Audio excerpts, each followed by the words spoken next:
Users' testimonies. The power of combustion ash fertilizer, Natura, organic. It lessen or eliminates using molluscicides, herbicides, and insecticides. Odorless and pathogens-free. It was in ash form, processed under the temperature of 800–1000 degrees Celsius. It contains 5 macro and 7 micronutrients.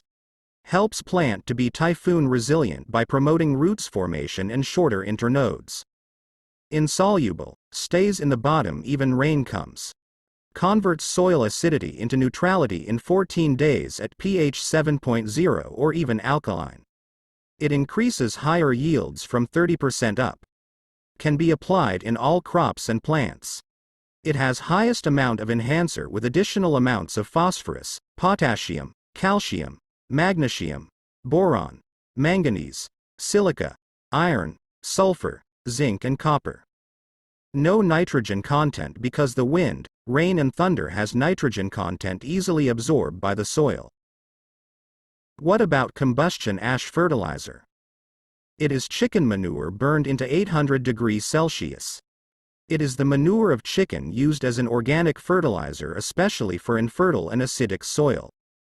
Among other animal manure, chicken manure has the highest amount of phosphorus and potassium. Chicken manure is burned and used as a fertilizer or soil enhancer. This product contained additional amount of phosphorus, potassium, calcium, magnesium, boron, manganese, silica, sulfur, zinc, copper, molybdenum and iron. Analytical Laboratory Test Report from Centrotech 2023. Difference of inorganic and organic fertilizer. The organic fertilizer 1. Breaks down and release nutrients for plant use. 2.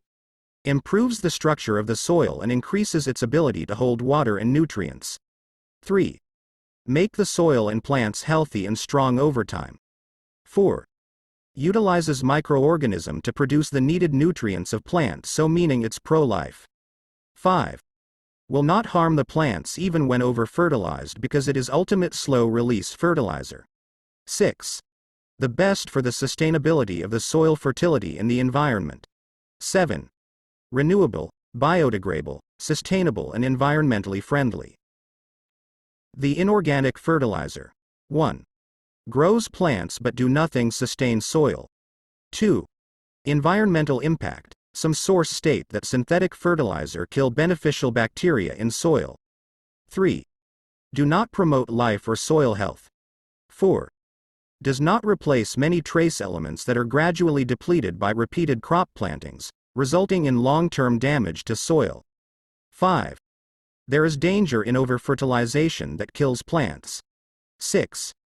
Tend to leach or filter away from the plants, requiring additional application. 7. Long-term use of inorganic fertilizer can change the soil pH. We strongly promotes a healthy soil to achieve higher yield to produce healthy foods for every Filipinos for a healthy and stronger life. Fertilizer which consists of high content of macronutrients and micronutrients mineral substances which is suitable also for soil improvement.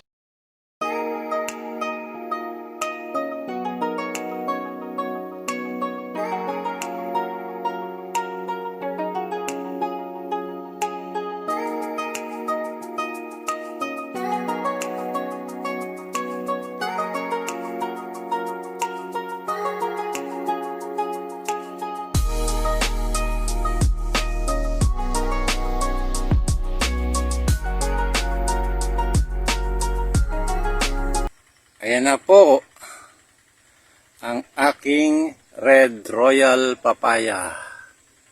5 months old. 4 na pitas na yan sa hilaw. Ginugulayan ng aking namamakyaw. Kaya hindi masyadong marami ang bunga dahil inuubos nila palagi pagpupuntahan nila. Pagmasdan niyo po kung gaano katataba yung puno. Sa 5 buwan na edad niyan, ganyan na katataba yung mga puno niya. Ibig sabihin, malusog na malusog yung papaya. Pag umabot yan ng 7 months, hitik na yan sa bunga dahil malusog ang ating papaya. Combustion ash lang po ang ginagamit ko dyan. Tsaka konting chicken manure na pinapaagos ko lang sa mga turling. My 55 days after seeding.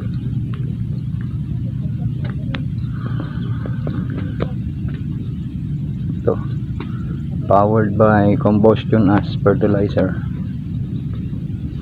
hibong amino acid, and CBN. Ayan na. Ito yung ginamit natin ng combustion sa kahibong. At least ito yung mga farmer natin na gumamit nito. Ito yung mais na ano, ito pa no, naglaman lahat.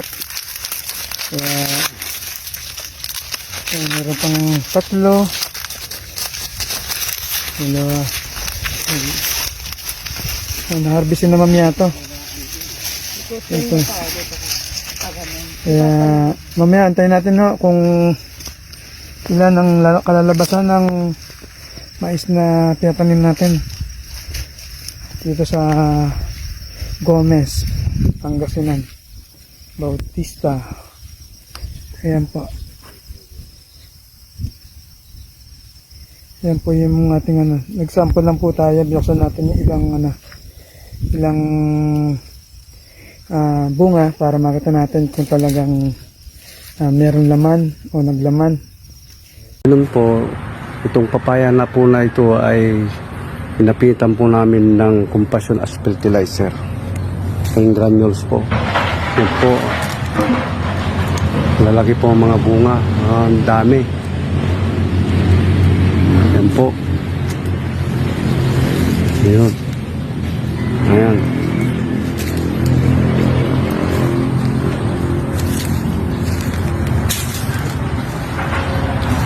Ayan.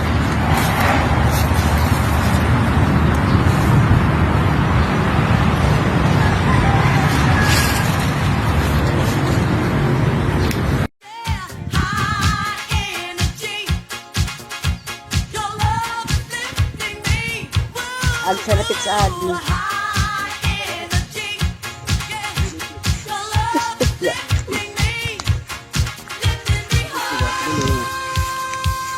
Larumay.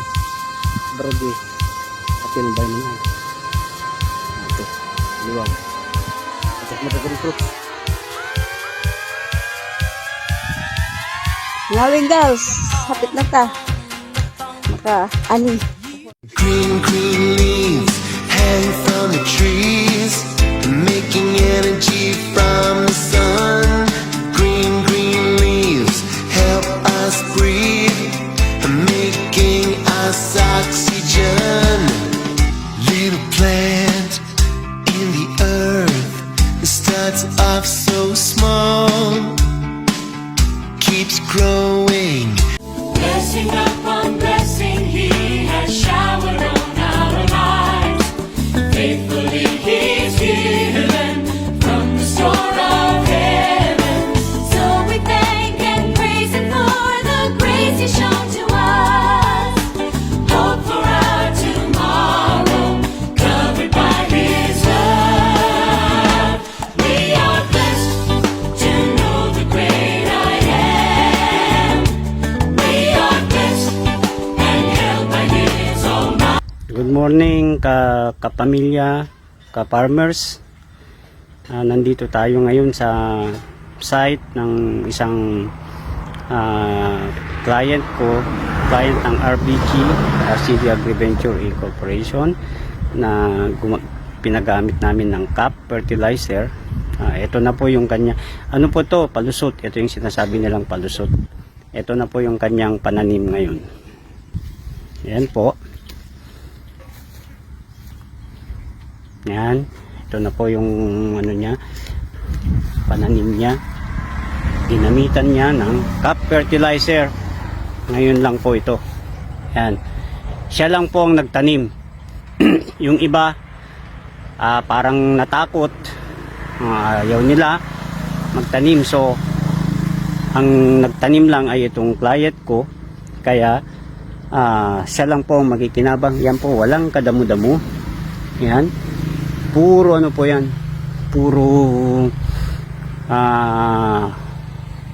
puno, puro po, ano tawag ito? Puro bukuan ng palay. Yan, hanggang doon po yung kalahating hektarya po yan. Ayan po mga kaibigan. Ayan, yan po nagpapatunay na talagang ang CAP fertilizer ay talagang napaka gandang gamitin. Yan po siya. Wala man lang siyang kakuhol-kuhol. Yan po. Talaga pong nandito kami ngayon. Okay po, ayan, yung iba hindi sila nagtanim. Pero ewan ko, siguro sa susunod lahat sila gagamit na ng CAP fertilizer. Ayan po. Hindi pa po ganong naanuhan ng tubig to. Sabi nung may-ari, kapag naanuhan daw ng tubig pa to, talagang mas lalo siyang lalago. Okay po. Sa kabila. Ayan, meron din ditong medyo nadapa-dapa. Sa atin pa din to. Ito pa po yung nagamitan ng combustion ash fertilizer at amino acid granules. Ito.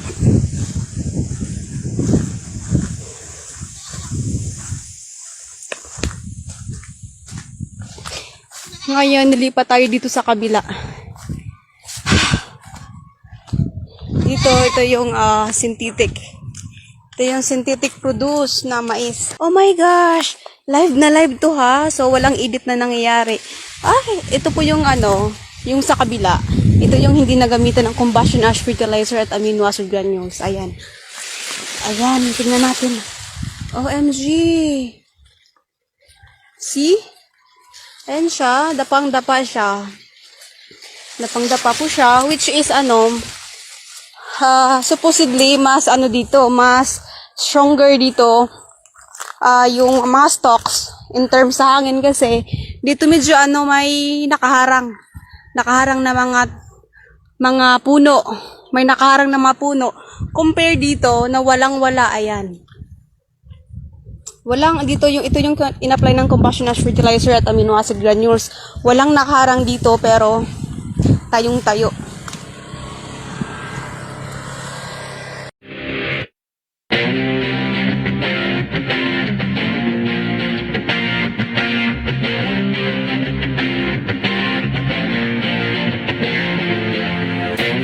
All week, the time has come for all us cowboys to have some fun.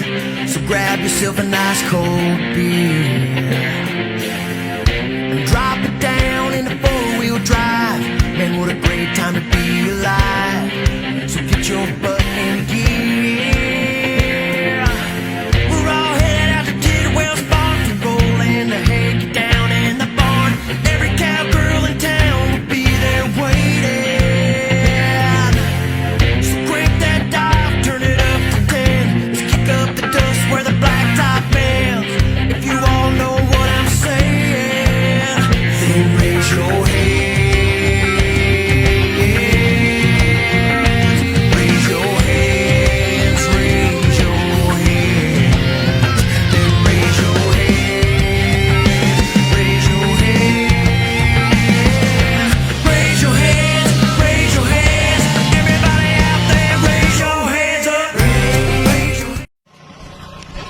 Sir Jefferson. So, sir, ano masasabi mo sa paggamit natin ng ating organic fertilizer? Ayos ka lang na. First time user po natin kapamilya yan dito sa Ilagan. Magamit pa ko ulit na rin. Ayan na po. Super bilib po siya dun sa Saka sir, bilib na bilib. CF. Oo. How about po dun sa ating AAG, yung kulay green, yung amino natin? Okay din, parang katumbas nga yung ilang urea na yun, Sa 1 hektarya. How about naman po sir dun sa ating CBM? Maganda yung CBM sa pang-folder nga. So ito po, mayroon din po siyang peanut plantation. Ano pa ba yung may pispan din po siya? Yun na yung matatangkad doon, black white yun. Oo. So sa susunod po, gagamitan na niya yung black rice. Binigay ng DA kasi sa akin, sayang naman kung di tatanim. Opo. Oh, ayan, may black rice po siya, pero ginamitan niya kasi ng synthetic. Oh, synthetic yun. Synthetic yung ginamit niya doon, hindi muna niya ginamitan ng ating Subok muna. natural Subok organic. muna nito. So, Try mo na nga dito para kung maganda, di sige tuloy-tuloy na. So sana po sa pag-apaani natin nung update nyo na lang ako sir dun sa ating 7,000 square meter para ma-invite natin si Kagawad saka yung ibang farmers dito sa Miguelian para makita din nila yung effect. Hello, good morning. So, hello mga ka-farmers. Ngayon makakasama po natin si Sir Nylor Go ng Alicia. Angadanan. Angadanan ba to? Angadanan to. Angadanan. So, farmer / vlogger. So, ngayon, makakausap natin siya about sa demo natin dito sa Angadanan. Angadanan, yes. Okay. So, sir, maaari ba namin kayong tanong tungkol sa pwede ba namin malaman as lagi ka namang nagmo-monitor dito, pwede mo bang maibahagi sa amin kung ano nakita mong kaibahan sa nagamitan ng compassionate fertilizer saka amino acid granules compare sa compassionate fertilizer and urea and sa farm practice niyo po? So, dito makita nyo, actually nag-harvest tayo ngayon kung makikita mo. Ako talaga personally na-excite ako sa mga product pag may mga ganyan. Lalo na yung sa inyo kasi is organic. So ako kasi gusto ko healthy yung kinakain. So unang-una nakita ko, actually medyo skeptic ako nung una. Kasi ang tagal di ba? Parang lalagyan mo siya 1 month before magtanim. Tapos yung next application mo is 15 days after transplanting. So sabi ko parang mabibitin na ata to, sabi ko nung una. Pero for the sake of experiment, sabi ko nga dun sa mga viewers ko, dun sa vlog ko, sige ako na yung magsasacrifice kung liliit yung diba? Para at least matesting lang. Pero praise God kasi nga ngayon, nag-harvest tayo ngayon, is naka-area naman siya. Nakita nyo kanina yung 1,950 square meters. Nakaani naman siya ng 21 at 56 kilos. So, okay na okay siya. Ang nakita ko sa kanya is parang mas early siya na mag-mature. Tapos kahit na napagpag siya ng kasi di ba dinaanan tayo ng bagyo. Sabi ko, hindi na accurate yung result nito kasi nga nabagyo na. Pero maganda rin kasi at least na-testing yung product na kahit may bagyo, may drought din tayo, okay naman. At least naka-area pa din siya. So, tapos napansin ko na pag kinombine mo yung sa inyo, yung combustion, na nilagyan mo ng urea, mas mataas ulit yung ani niya compared dun sa pure na synthetic fertilizer, yung mga inorganic, yung mga 16. Kasi meron din tayong trinay dito ngayon na 1620, triple 14 at saka urea. Yung 1,380 square meters na dati inaanihan ko yan ng mga 13, 14. Ngayon 11 na kabans lang yun na ani. So mas mababa. Mas mababa siya. So all in all, wala akong masabi sa calf. Kasi maganda yung tindig niya, pero sabi ko nga nung simula, makikita mo sa ani. Which is, yun, napatunayan naman niya na okay naman yung combustion. Salamat din sa inyo kasi lagi kayong pupunta dito, diba? Na nakita natin lahat. Okay. Sir, may masabi ka pa ba para ma-improve namin yung services, yung produkto? Kung may pwede kang i-suggest na maaari namin i-forward sa management. Siguro kasi yung sa akin, di ba ang binigay kasi sa akin yung ash mismo. So during application, pag sinasabog mo, mahangin o lumilipad o nalalanghap, gano'n. So kung sana makagawa tayo ng granulated, mas okay yun. Tapos siguro more on yung talagang how to use yung product kasi talagang sobrang maninibago Ibang-iba siya sa practice ng mga farmers talaga na meron kang, alam mo yun, every 10 or 12 days, talagang mayat maya eh. Ito kasi parang ang lalayo ng spacing ng application. Nakakala mo parang wala siyang epekto dun sa pananim kasi parang 'di ba pag kami kasi pag inorganic fertilizer, after 7 days wala na yung effect yun. Eh ito kasi makikita mo talaga naglulumot yung lupa. So, yun yung una kung meron sanang granulated para mas madaling application. Tapos number 2, meron talaga siyang like mga flyers or yun sa Facebook, ano talaga yung standard na ginagamit. So, yun. Makarating po yan. Salamat po, sir. Salamat sa accommodation. Yes, salamat din sa tulong nyo. Ayan. Magandang hapon po. Nandito tayo sa Demo 2 location. Katuugan, Puro 4, Trinidad, Bohol. Ito na po yung nagamitan natin ng SAP at nahuli ito sa sa irigasyon. Nagpunta ako dito nung nakaraang araw, medyo naninilaw na po ito at saka may video po tayo. Pero yung comparison naman natin dun sa kabila, yung sa kabila, pangalawa at saka pangatlong blocks, magkasabay lang yan tinanim dito sa atin. So mas grabe yung tama sa kanila. Dahil nga lula ng napakainit po ngayon dito at saka nadi-delay yung yung paglagay natin ng tubig o yung patubig ng ng NIA. Yan po. Survivor pa rin yung natin, demo natin.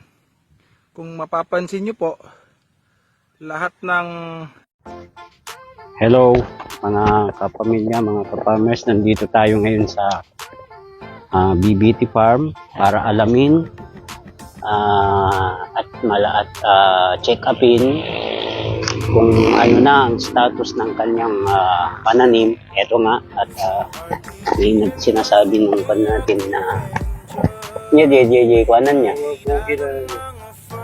bugiti dati kastan ano kastan buntisin buntisisunan. Ito yan, buntis na daw siya.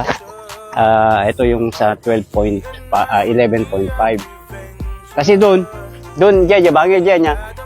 dito sa banda rito, tinignan namin madamo nagaduti ko jay kabay na diyan yo jay. Ito 12.5. Ang ganda ng niya, bulas ng ng palay niya. At ito naman yung papakita ko naman yung dito sa kabila 5.5. Dito yung palay ng ating warehouse man. Ito yung kanya. Ayan, ganyan din, din siya. Kahit siguro bumagyo nga to ng malakas, talaga hindi nga niya dahil ang tataba ng niya. Yung tataba ng kanyang puno. At sigurado ako na talagang ngayon ay eto pangatlo na niya kasi sigurado na to. Ayan, hanggang dun yan. Hanggang dyan. Dito yan, hanggang dyan. Tapos hanggang dun yan, hanggang dun sa likod nito. Yan, sa likod niyan. Hanggang dun. Ito. Ganda ngayon ng palay, mga palayan dito. Okay. Sige po mga kapamilya at hanggang po sa susunod antabayanin natin to, tututukan natin to. Eto, ayan bigyan ko kayo ng isang ayan, ganyan yung ganyan. Yan, ganyan katindi. Ibig sabihin, kahit siguro signal number 2, hindi niya totombahin. Talagang napaka laki ng kanyang mga puno. Ayan, ilalapit ko pa kayo ng gusto. Ayan, kahit itong sample lang na yan. Ayan, kanyang puno. Kaya, okay, kapamilya, mga kaparmes, hanggang dito na lang muna. Bye-bye sa inyong lahat. At sana, kaya bisitahin nyo naman ang aking Facebook, ang aking YouTube channel, Reynaldo Gawiran. Mag-subscribe kayo. Saka click nyo rin yung notification para lagi kayong updated sa aking mga video. Maraming salamat po.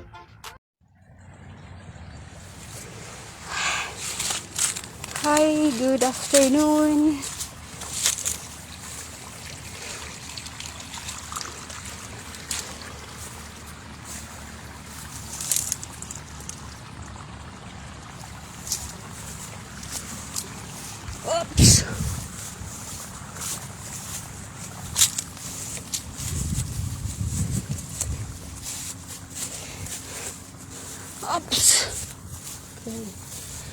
So, ito po yung nagamitan ng combustion ash fertilizer and amino acid granules. So, wala po tayong ibang ina-apply dito ng mga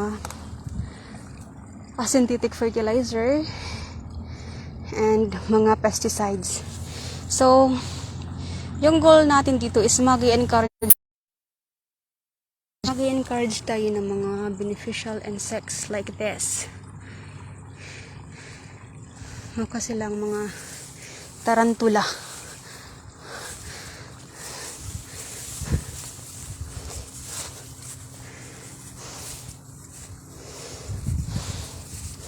So, inbreed po to, triple 2, and 1 hectare po to. 1 hectare. Yan. Agoy. Hindi naman pala.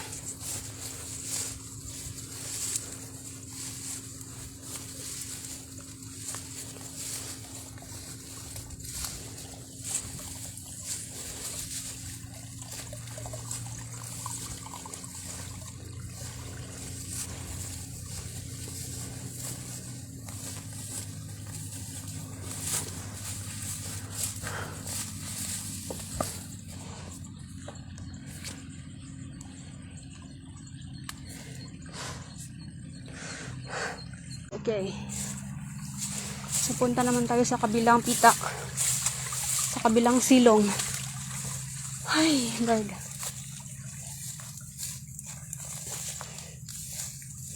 Siya. Yun. Ano ba yan?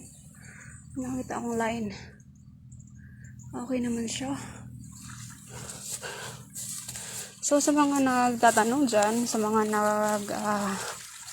yung mga nagdududa na nagsasabi na never pa silang nakakita ng pure natural fertilizer yung ginagamit na naging okay. So ito. Hello folks, magandang gabi. Itong kapitbahay namin nagtanim ng sibuyas. Ngayon, nilagay niya dyan.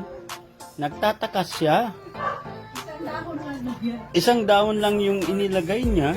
Bakit ngayon, ang dami na? Ilang araw lang to, ma'am? Hindi, ilang araw lang to. 5 days. 5 days?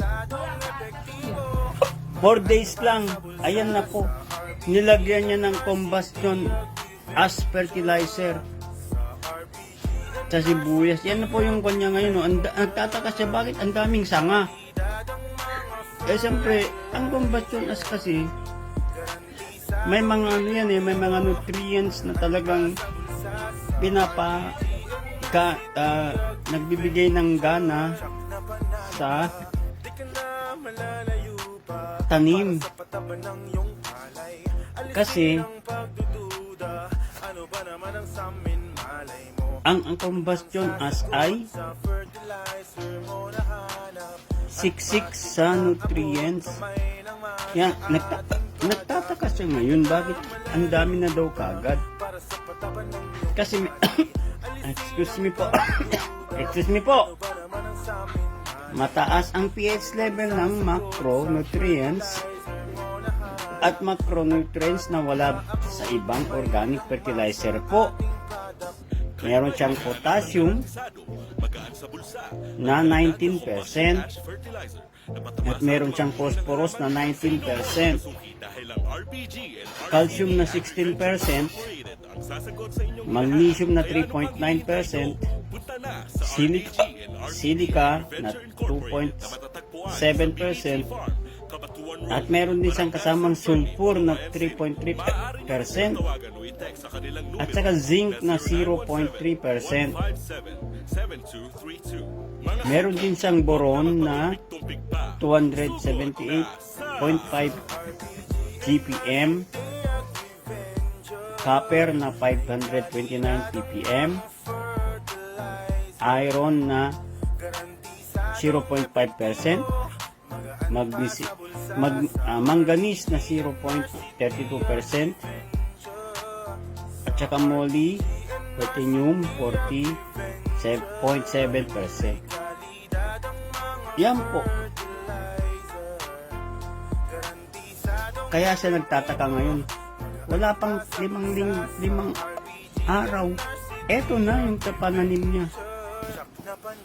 Ibig sabihin lang po na talagang mabisa ang combustion as fertilizer. Kaya ano pang hinihintay nyo, mga kapamilya, ka-farmers? Subukan nyo na ang combustion as fertilizer. Okay po. Hanggang dito na lang. Kutsara di po yung masasaypon. Di po yung mabalin ay after ano kan, mabalin naman tap-tap-tapi kalagta. Iwat dan, i-atsin sa bubasik. Adikan sa naman pa yung mabalin ma-i-spray. Turay spray ta. Basta no kung suportara natin ano da ilakod din di sunusa. So ilaga na say na silod. What idwaning order ba na nukaksa? So ang dinamdong kung supurnit. Naladawa na sin supurnit. Ya, di no. Siyempre no, kaman mayat na. Ito no trading po. Rejig ganda na, tanong maikarton na. Pinaras po ng ikar-karton na dumating od Manila. Pumudot. Bumilad na ngay. Siya din man basa na mantid-tid sing karton. Maila pa din makakat. No greenhouse. So ay. No. Siya kaman napinta sa yung impake may in Michigan nung tamaan si silog yan pictureon da asika is asida isilya kamu kan adin mamati ya. No kapayat maila pa sin greenhouse. Yung tanay ng duritso ng sigit na. Alangan na dadwana ya. Yung no dito yung mga kuyum. San Diday bumula. Bumula. Man no ka? Dan ilap siya ng siduman dadwan no ka. Bukalutan na pudot siya. Ang kawan pa sa greenhouse.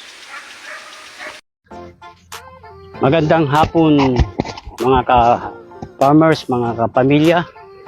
Nandito po tayo ngayon sa isa nating client na gumamit ng CAP fertilizer at atin pong pupuntahan ngayon ang kanyang buki habang nagpapaani siya. Pupuntahan natin ngayon na yun kung nakikita nyo yung na yun, yung kanyang mga reaper. Ito po ang kanyang mga resulta ng palay na kanyang ginamitan ng CAP fertilizer. Ayan po. Ayan. Ganyan po yung mga kanyang mga palay na ginamitan ng CAP fertilizer. Atin pong malalaman mamaya kung ilan ang kanyang naging ani. At habang lalakad muna tayo habang papunta doon ay para puntahan natin doon para mas malaman natin, mas malapit tayo sa inaani. Sir, good morning. Good morning, sir. Oh. Kaya nga, sir. Yan po yun. Yan po yung kanyang ano. Ang bilis po matapos. Yan na kagad. Oh. Ayan.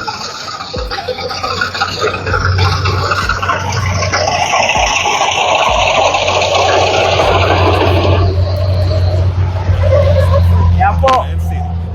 At atin pong natutunghayan ngayon ang aktual na pag-aani ng palay na ginamitan ng CAP fertilizer. Ayan po. Nakikita natin. Ayan po sila. At ito na po ang panghuli. Ayan na po ang panghuli. Ayan na. Ayan na po. Okay, tapos na po.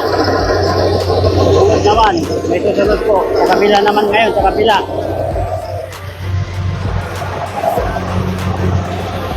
Kaya po, yung kung paano mag-ani ng palay dito sa dito sa Ilagan, Isabela. Yan po ang kanilang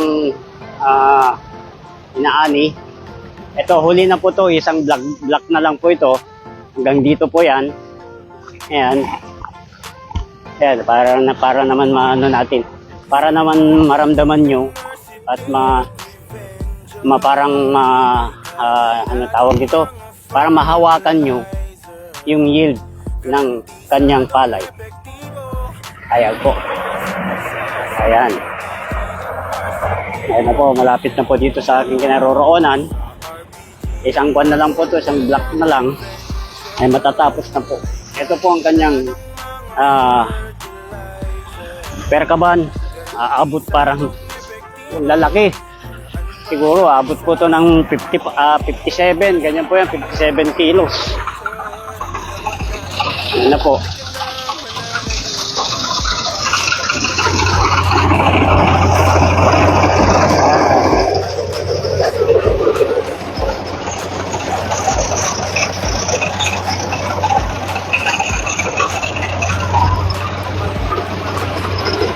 Yan po ang pamamaraan kung paano mag-ani ng palay, kung paano repair. Ayan po, susundan po natin. Ayan, matras siya. Ayan. Okay po. Hanggang mamaya po. Ayan, ganito po kaganda yung kanilang ani. Ayan. Ito, ayun lang, yung reaper pag ano, may mga hindi niya nakukuha dahil sa maapakan niya. Ayan, pero ang ganda po ng kanyang mga pananim. Okay po. Ganun na lang muna. At tayo ay magpupunta naman muna sa lilim dahil sobrang init po dito. Marami pong salamat at sana tangkilikin po natin ang Cap Fertilizer. Marami pong salamat mga Cap pamilya, mga Cap farmers. Sir, nakailan na sila?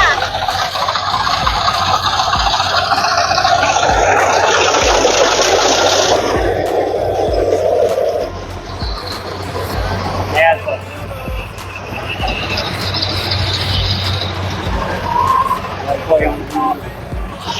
Ito po yung ano, siguro. Marge, mga 60 kilos siguro to, no? Ayan, ganyan po kalalaki. Ang ano nila dito. Ayun, nandun na yung mga ano, binibilang na ng ating technician. Okay po, marami pong salamat. Hanggang sa muli.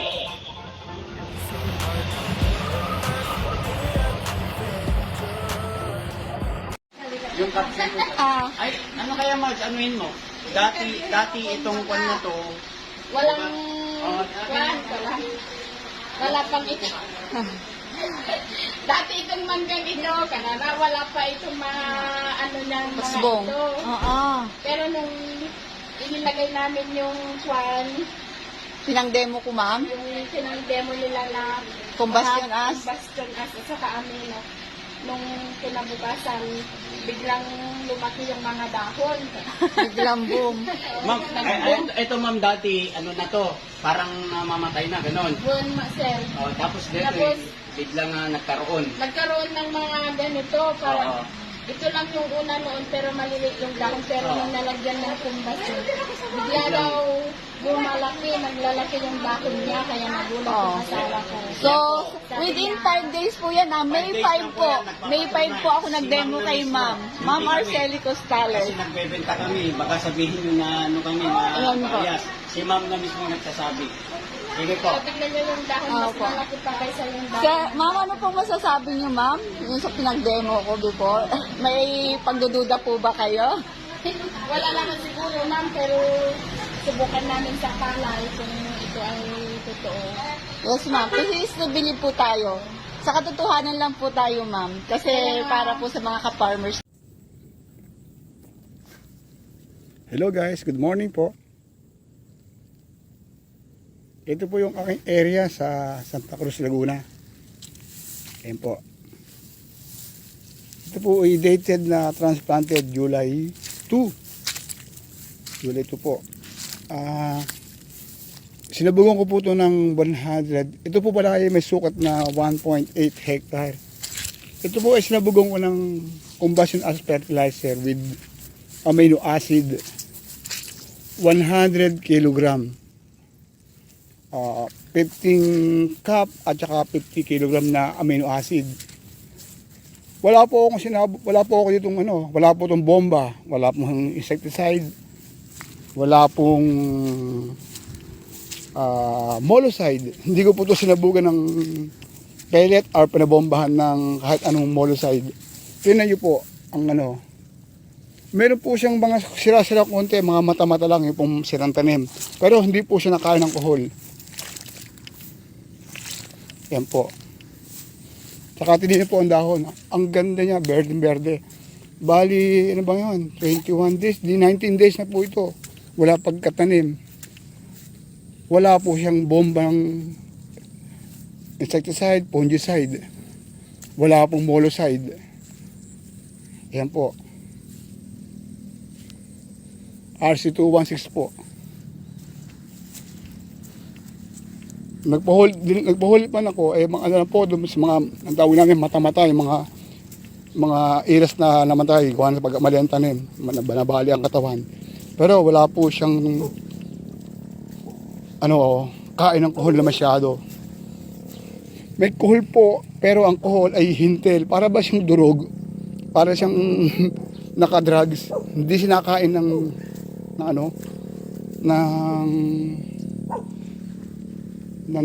palay hanggang siya mamatay na sa gutom. Hindi kasi siya nakain parang gano'n nangyari. Yan po.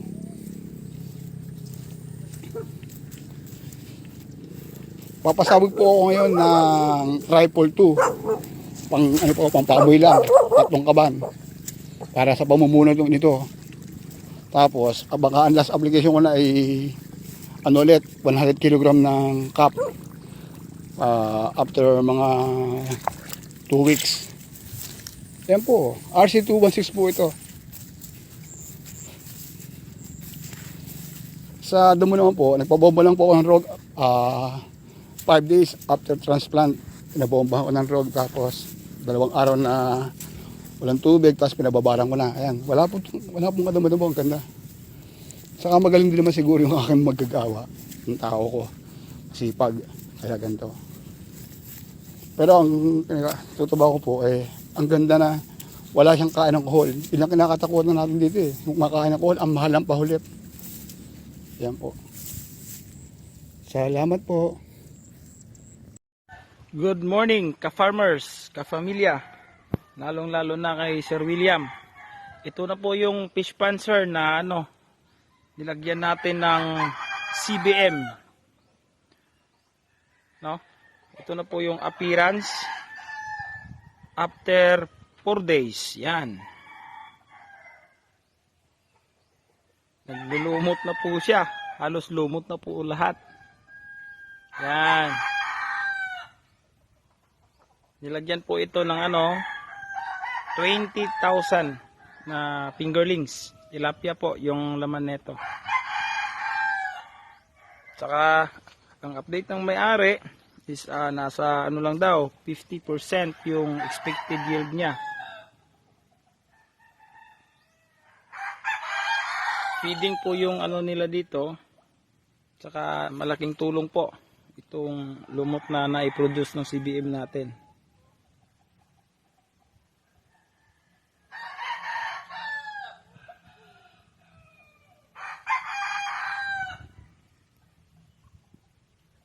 CBM Aqua.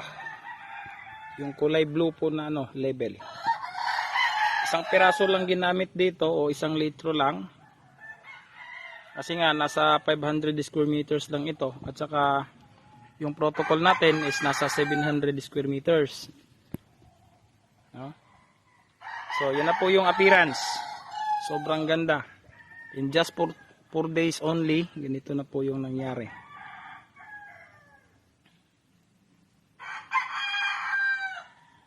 Ito po si Kapamilya Eman ng Bohol.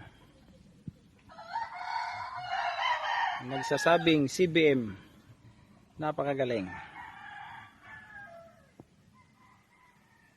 Hello mga farmers! So halika at samahan niyo kaming maglibot sa cornfield ni Sir Geoffrey somewhere here in Cabanatuan, Isabela. So ito po ay 36 days after sowing na. Dito po yung in-apply ng combustion ash fertilizer and amino acid granules. So as you can see po, maganda po yung tubo niya and wala po tayong ibang fertilizer na in-apply dito maliban lang sa mga binanggit ko. And processed natural fertilizer po yun, tandaan nyo. And sana po tuloy-tuloy ang tubo niya in spite sa balibalitang El Nino, kasi alam naman natin as farmer na kahit gaano kabisa ng fertilizer, mapa-natural man yan or mapa-synthetic, kung hindi tayo biyaan ng ulan ay wala din. Pananim nyo na ginamitan ng cap fertilizer. Sa ASCAP, sulit. Ayan po, yan po. Prove. Ayan. For the first time, I use ASCAP. Prove. Ayan po.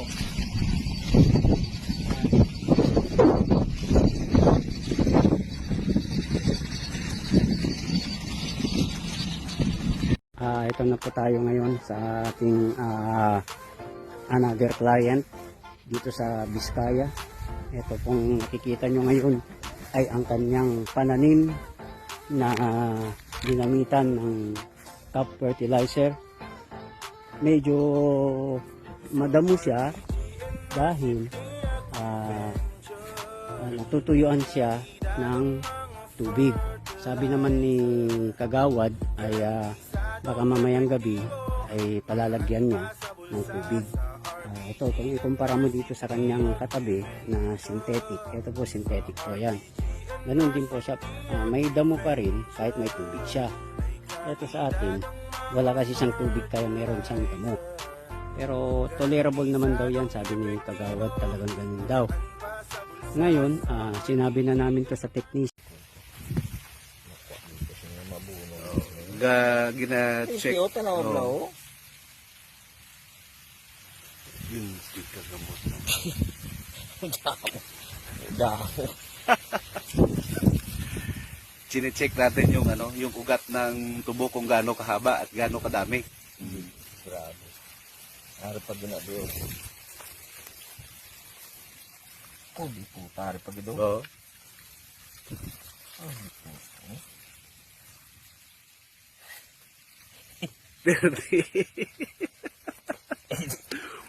Hindi ko tasipura na niya.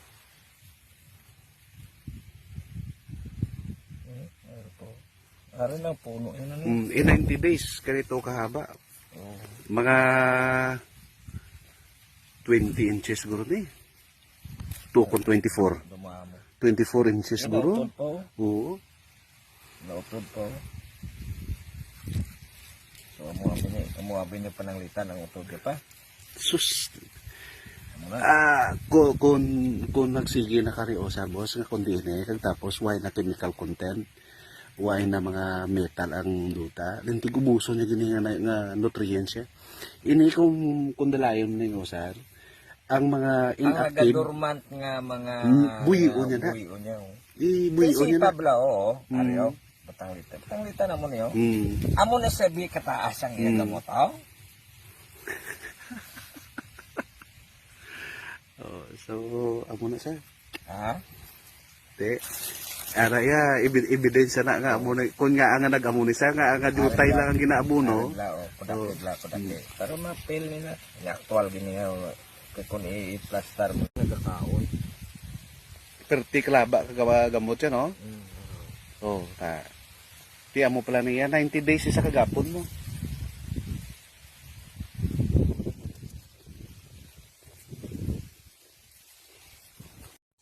So, ito yung inilapin ng combustion ash fertilizer. Yan mong dahon, ang lalapad, oh. Maganda to pang silage. Yan. Ilan ba siya? Ilang dangkal ba siya? Yan, kayo na lang mag-decide ilan. Ang lalapad ng mga dahon. Ang lalaki ng mga stalk.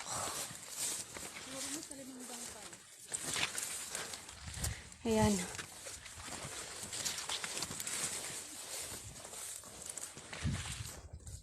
Dito. Ito po siya. Ayan na po siya ngayon.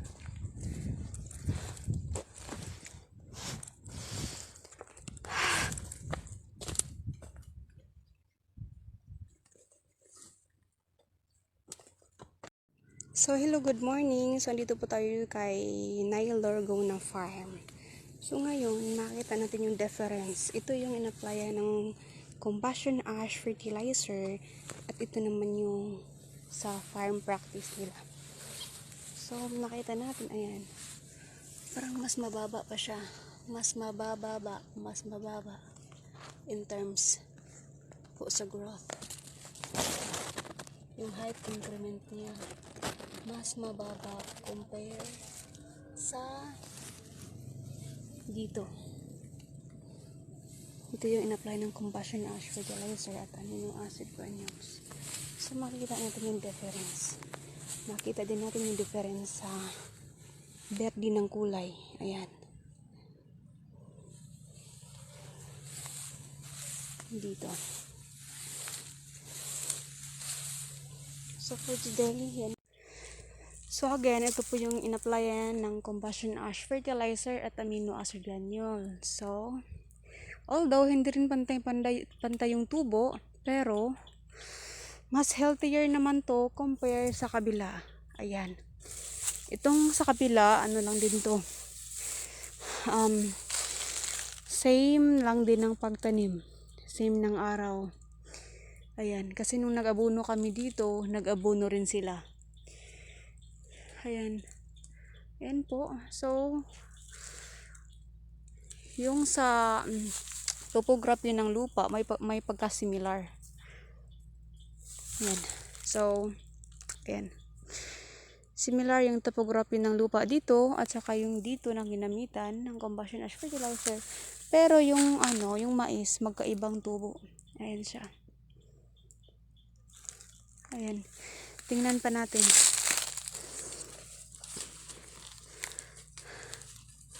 Ay, wag na. Sumabit na.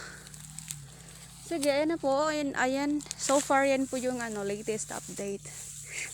Abangan na lang po natin next monitor namin. Next visit namin.